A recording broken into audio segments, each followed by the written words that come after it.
عابد و زاہد کی نگاہیں سوئے کعبہ دیوانے تیرے در کی طرف دیکھ رہے ہیں، دیوانے تیرے در کی طرف دیکھ رہے ہیں، ہے عابد و زاہد کی نگاہیں سوئے کعبہ دیوانے تیرے در کی طرف دیکھ رہے ہیں، اور خوشیوں میں بدل جائیں گے سب تیرے کرم سے، خوشیوں میں بدل جائیں گے سب تیرے کرم سے، جو غم تیرے نیر کی طرف دیکھ رہے ہیں، جو غم تیرے نیر کی طرف دیکھ رہے ہیں۔ حضرات محترم، ہم صاحب معرفت، صاحب حقیقت، صاحب فضل و کمال کی بارگاہ میں شرکت کے لیے حاضر ہیں۔ انشاءاللہ تبارک و تعالی بہت ہی مختصر سے وقت میں چند مفید باتیں آج کے اس گفتگو میں ملاحظہ کریں گے۔ جب ہم کتابوں میں یا پہلے کے اکابر بزرگان دین اپنے اسلاف کے نام کے آگے اگر صوفی کا ٹائٹل دیکھتے تھے یا بابا کا ٹائٹل لگا ہوا دیکھتے تو ذہن میں فوراً یہ بات آ جاتی کہ وہ علم ظاہری اور علم باطنی کا مجموعہ ہوں گے، سنگم ہوں گے، اور فرائض و واجبات و سنن یہ تو معمولی بات ہے، نوافل کی کثرت خلاف اولا کا بھی خیال رکھتے ہوں گے۔ لیکن جب آج کسی صوفی کا ٹائٹل اگر ہم نام میں دیکھتے ہیں تو بات پھر ذہن اسی طرف پہنچتی ہے کہ دین سے دور ہوگا، دین سے بہت دوری ہوگی، علم میں مہارت تو دور کی بات، ان کو فرائض کے بارے میں بھی معلومات نہ ہوں گی، دین کے بنیادی عقائد پر بھی عبور حاصل نہیں ہوگا۔ کیوں نہ ہو؟ کیونکہ آج صرف لفظ صوف سے جس کا معنی اون کے آتا ہے وہ صوفی تو پائے جاتے ہیں، لیکن وہ صوفی نہیں پائے جاتے جو صوفیہ کے اصطلاح میں صوفی کہے جاتے ہیں، جو صوفیہ کے اصطلاح میں صوفی کہے جاتے ہیں۔ صوفی کون ہوتے ہیں؟ ڈیفینیشن کیا ہے؟ پریبھاشا کیا ہے؟ التصوف۔ امام محمد بن خفیف دبی رحمت اللہ علیہ نے اپنی کتاب میں لکھا ہے کہ صوفی کون ہوتا ہے اور ان کے ڈیفینیشن کیا ہے، تو کہتے ہیں التصوف تصفیۃ القلوب و اتباع النبی صلی اللہ علیہ وسلم کی شریعت۔ تصوف اس چیز کا نام ہے کہ دل کو صاف کیا جائے اور شریعت میں نبی کی پیروی کی جائے۔ اس کا نام کپڑا صاف کرنے کا نام صوفیت نہیں، عمدہ لباس پہننے کا نام صوفیت نہیں، 10 انگوٹھیاں اپنی انگلیوں میں ڈالنے کا نام صوفیت نہیں، رنگ برنگے کپڑے پہننے کا نام صوفیت نہیں۔ صوفیت کسے کہتے ہیں؟ تو آئے ہم اس سے معلوم کرتے ہیں جو پیروں کے بھی پیر ہیں، باباؤں کے بھی بابا ہیں، صوفیوں کے بھی صوفی ہیں، جسے ہم غوث اعظم کہتے ہیں۔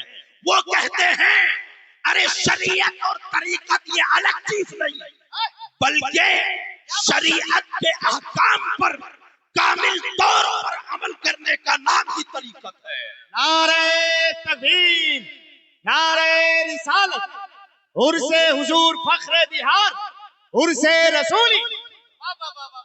شریعت کے احکام پر مضبوطی سے عمل کرنے کا نام ہی تصوف ہے۔ اب آپ کو ایک ایگزامپل دے، ورنہ تو اس پر ہزاروں مثالیں دے سکتے ہیں، وقت کی قلت ہے۔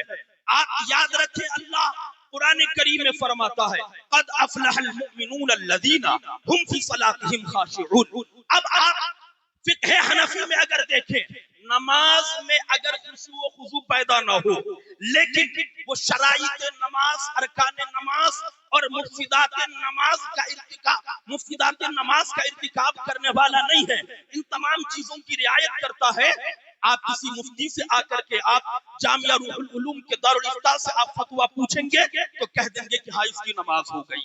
لیکن آپ اہل تصوف سے جا کر پوچھیں اس نمازی کے بارے میں جو نیت کو باندھا یہاں پر لیکن اس کا دل کہیں مارکیٹ میں گھوم رہا ہے، اس کا دل کہیں وہ امریکہ میں گھوم رہا ہے، اس کا دل کہیں کسی شاپنگ مال پر گھوم رہا ہے، اہل تصوف سے پوچھیں مفتی کہیں گے نماز ہو گئی، لیکن یہی صوفی غلام رسول کہیں گے ایسے کی نماز نہ ہوئی، کیونکہ جس نماز میں خشوع و خضوع نہیں وہ نماز کی نہیں۔ نعرہ تکبیر، نعرہ رسالت، حضرت مولانا مفتی عمران رضا مرکزی منظری۔ اہل تصوف کے نزدیک خشوع و خضوع کا دوران نماز قائم رہنا ضروری ہے۔ اب دل صاف کیوں کیا جاتا ہے؟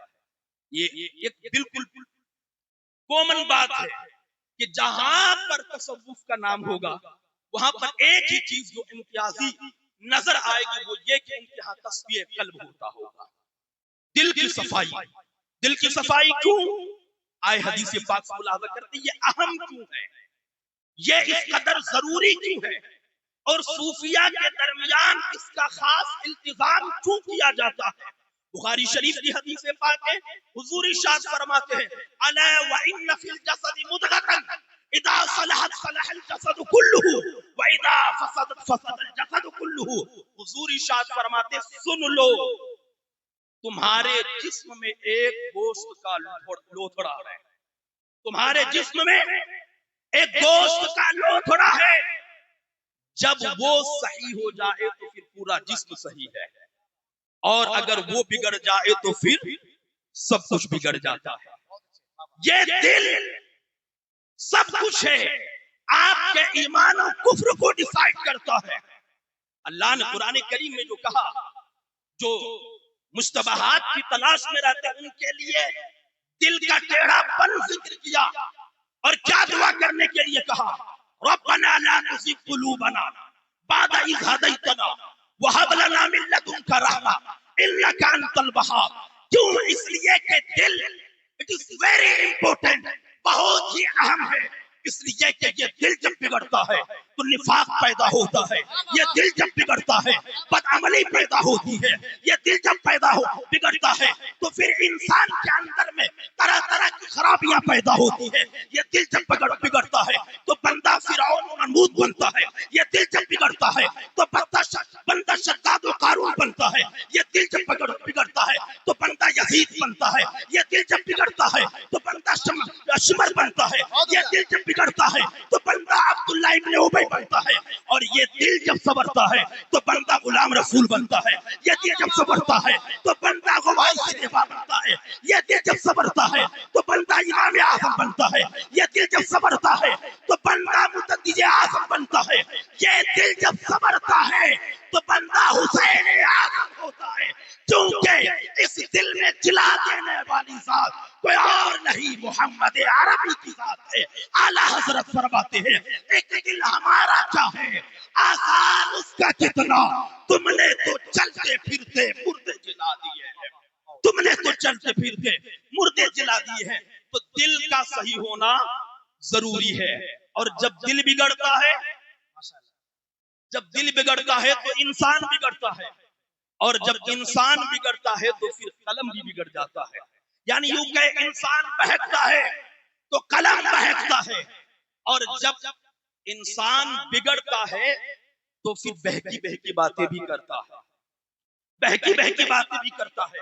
انسان جب بہکتا ہے، بہکے ہوئے کا قلم جب اٹھتا ہے تو لکھتا ہے کہ جس کا نام محمد یا علی ہے وہ کسی چیز کا مالک و مختار نہیں، لیکن جب سورے ہوئے کا قلم اٹھتا ہے تو لکھتا ہے کہ میں تو مالک ہی کہوں گا کہ ہو مالک کے حبیب، یعنی محبوب و محب پہ نہیں میرا تیرا۔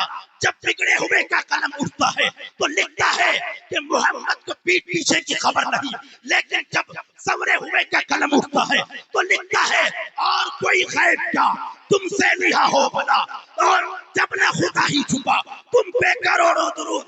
جب بگڑے ہوئے کا قلم اٹھتا ہے تو لکھتا ہے کہ نبی تو ہماری طرح بشر تھے، لیکن جب سورے ہوئے کا قلم اٹھتا ہے تو لکھتا ہے اللہ کی سرتابہ قدم شان ہے یہ انسان ہی انسان وَإِن ہے یہ قرآن تو ایمان بتاتا ہے انہیں، ایمان یہ کہتا ہے میری جان ہے یہ، ایمان یہ کہتا ہے میری جان ہے یہ۔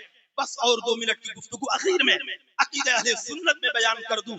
آج جو فتنے کا دور ہے، اور جانتے سب سے بڑا فتنہ اس دور میں نیم رافضی کا فتنہ ہے۔ اہل سنت کی جماعت میں وہ کبھی قادری کا لباس اوڑھ کر کے، کبھی وارسی کا لباس اوڑھ کر کے گھسنے کی کوشش کرتے ہیں، لیکن میں آپ کو افضل اور مفضول کو بس 2-4 جملوں میں کہہ دوں، پھر میں رخصت ہو جاتا ہوں، وقت کی بہت قلت ہے۔ میں جب رکوں تو آپ کو کہنا ہے افضل، کیا کہنا ہے؟ افضل۔ یہ عقیدہ اہل سنت میں بیان کر رہا ہوں۔ عقیدہ اہل سنت تمام مسلمانوں سے ولی، تمام مسلمانوں سے ولی، تمام آگے سے لے کر کے پیچھے تک ہر ایک بولے، تمام مسلمانوں سے ولی، ولی سے غوث، غوث سے غوث اعظم، غوث اعظم سے تابعی، تابعی سے صحابی، صحابی سے یہ انصار صحابی، انصار صحابی سے مجتہد، انصار صحابی سے مجاہدین صحابی، مجاہدین سے احد والے افضل، اور احد والے سے بدر والے افضل، بدر والے سے عشرہ مبشرہ افضل، عشرہ مبشرہ میں خلفائے راشدین افضل، خلفائے راشدین میں صدیق اکبر افضل، صدیق اکبر سے انبیاء افضل، انبیاء سے رسول افضل، رسولوں میں اولو العزم رسول افضل، اولو العزم رسولوں میں حضرت ابراہیم افضل، حضرت ابراہیم سے محمد الرسول اللہ افضل۔ اسی کو اعلیٰ حضرت کے شعر میں جمع کریں تو یوں کہہ سکتے ہیں، خلق سے اولیاء، اولیاء سے رسول، اور رسولوں سے اعلیٰ ہمارا نبی۔ ارے واہ واہ واہ واہ واہ واہ، کیا رنگ خطاب دکھایا کم وقت میں، ماشاءاللہ، واہ واہ واہ۔